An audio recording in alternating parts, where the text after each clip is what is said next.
So, Arsenal have just dropped massive points again in the title race.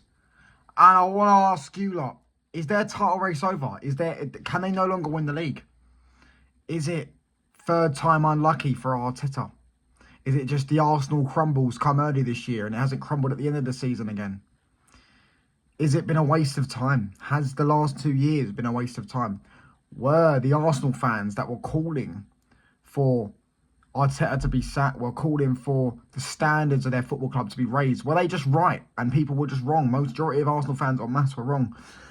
Were the rivals that have been telling everyone that Arsenal was scary since scintillating champions elect and all that, were they right as well? Were they wrong as well? Were they? Or Arsenal's team not that good? Is Arteta not as good as everyone made out? That's what needs to be discussed. I think these conversations need to happen now. They need to. They should have happened last year. It should have happened the year before, but they desperately need to happen now. They desperately need to happen now. That is embarrassing.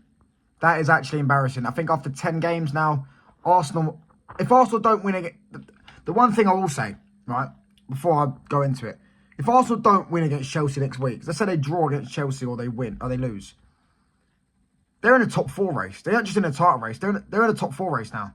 They're out of the title race. And you can come back into the title race. That's what I want to say is their title race over. But you can come back into the title race. Of course, if you go and win 9, 10 games in a row, there's still a lot of time to do it. You can be back in a title race.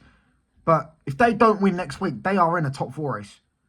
Like Aston Villa will probably bounce ahead of them. And so maybe Chelsea might as well. I think Chelsea are only 3 points behind them. So if Chelsea beat them and then beat United tomorrow, they're above them. And Chelsea are only in their 3rd year of their project and their 1st year under Enzo Maresca, yet they're above him. What phase are they in? What phase is Enzo Maresca in? What phase is Unai Emery in? You know, Arteta's supposed to be in phase 5 I got told last night by an Arsenal fan. What phase are they in? Seriously, real talk. Arsenal fans, let me know, mate. What is going on? Would you sack Arteta if he don't win anything this season? And if he doesn't win the league? He should really be winning the league this year. It's his 6th year. It's his 6th season, isn't it? 6 seasons now. All right, yeah, one of them was a half season, but 6 seasons. Really? You know what I mean? You used to celebrate winning Invincibles. Is yours gold? You used to celebrate winning doubles. And now you're just happy to finish above Man United and Spurs and finish 2nd. Oh, but who can compete with Pep? Well, Man United beat Pep. We beat Pep in the final. We beat to a League Cup. Klopp beat Pep. Conte beat Pep. Mourinho beat Pep at Barca with a better team, by the way. Better team Pep had then. There's some serious discussions need to be happening. Are Arsenal's title hopes over? Because today was an absolute shambles again. And I imagine all the Arsenal the Arsenal breast suckers will be all sitting there saying they'll be back. They'll bounce back, covering every angle like they're in the military. They're all sit on the fence with splinters up their arse. They'll be sitting there sucking you off. But Arsenal fans, I'm not here to do that. I'm here to just ask the real questions that should be asked. You know what I mean? The narrative, the ones that the narratives tellers don't set. There should be questions asked. If Arteta does not win anything this season, he should be sacked. He should have been sacked last year. But if he doesn't win the league this year, he genuinely should be sacked. That's 6 years without a big boy. You ain't winning the Champions League. Forget that. You forget that. But honestly, that was embarrassing today. For Kai Havertz, 70 million on him. Let your apologies be as loud as your disrespect. Brother, the guy is shit. Guy is shit. Yes, you put him in a functioning system. He can score 15 league goals, maybe at max. But he isn't going to drag you to a fucking title. He isn't going to go away to fucking Newcastle today and produce a magical moment on a half chance. Something like that. You put a ball in the box, bang, he's there. First time, bang. Clinicalness.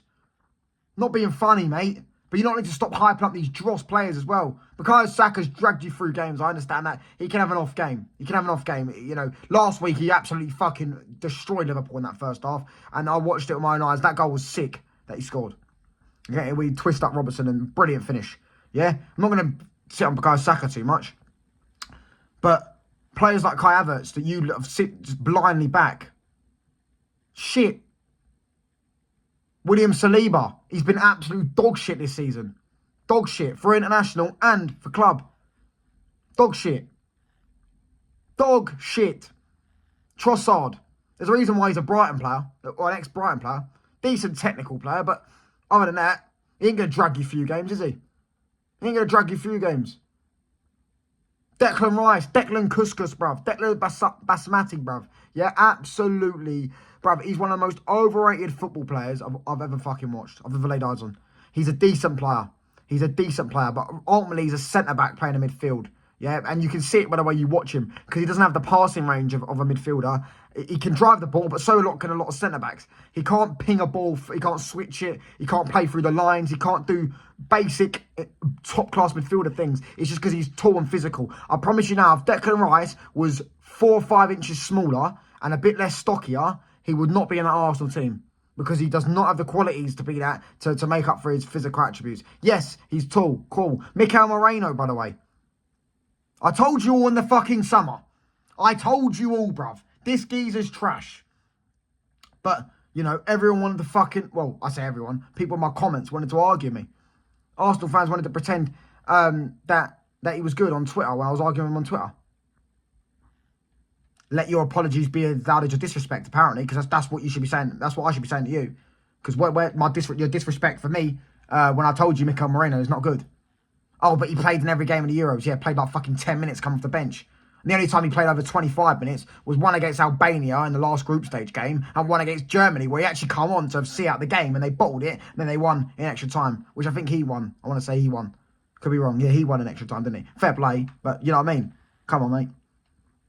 It's a bit embarrassing out here, mate.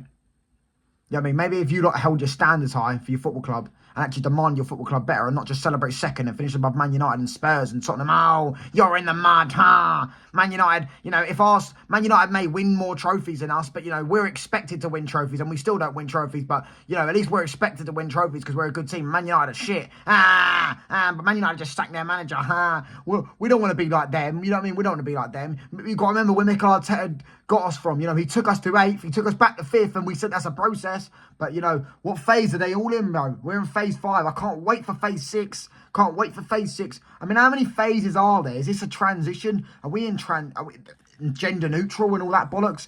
Do you know what I mean? It's embarrassing, man. Arsenal fans, you were once a great club, but you have absolutely lowered your standards. And I just want to ask it, is the title race over? Is Arsenal's title race over? Let me know in the comments what you lot think, because I think it is. I don't think they're going to beat Chelsea next week, and I think that's when you can proudly say it is over, because they ain't going to go and win 10, 11 games in a row. And Man City might drop points today to Bournemouth. Liverpool will probably beat Brighton, but we know Man City will go on a fucking 12-game win streak if they have to. We know they're going to do that. But Arsenal fans, do you know what I mean? It doesn't matter. You know, we finished second. We challenged everyone, guys. We're scintillating and scary. Bukayo Saka's world class. Do you know what I mean?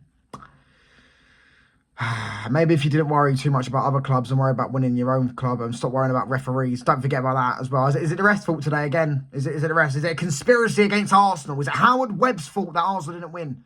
And you actually held your football club to the standards that it should be held to, and held them accountable for their actions, then maybe, just maybe, you wouldn't be in this position. Anyways, cheers all for watching. Thank you. Please do subscribe. Arsenal fans, keep crying. Cry more. I'm not going to suck off your club. Your club's shit, mate. You're an embarrassment to the English football. And I'm so glad Mikel Arteta is going to get exposed for what he really is. An overrated, just a coach. Just a Pep's cone man. But he took us from 8th to 2nd, boys. Yay! Fucking absolute melts. Anyways, cheers for watching. Let me know what you lot think in the comments. Bosh.